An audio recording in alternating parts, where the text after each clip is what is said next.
The people that we're screening here today, we're testing about a third of the cars, it looks like.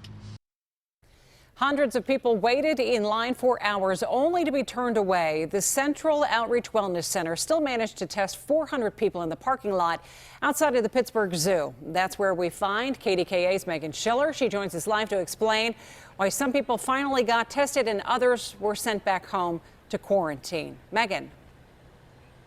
Two single file lines of cars wrapped and weaved throughout this parking lot, and there are still people lined up waiting here at this screening center.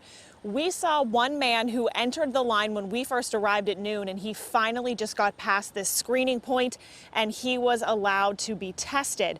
The beauty, though, of this drive-through test clinic is that you did not have to have a prescription in hand from the doctor in order to be considered to possibly receive a test.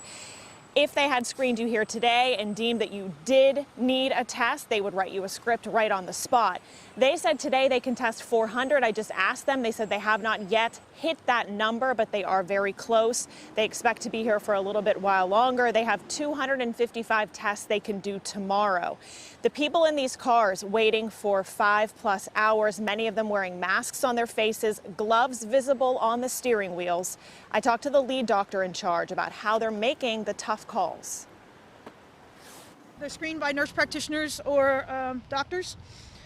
We're screening them for CDC criteria. So what that means is we have to have people that are high risk because they have health conditions with symptoms, people that are a known contact to a confirmed case, and people that have traveled through the hot zones.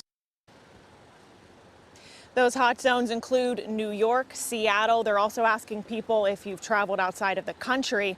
Now, they even went up on top of the hill today because that's how far up these cars were lined, and they asked them about the three main things. Do you currently have a fever? Do you currently have shortness of breath?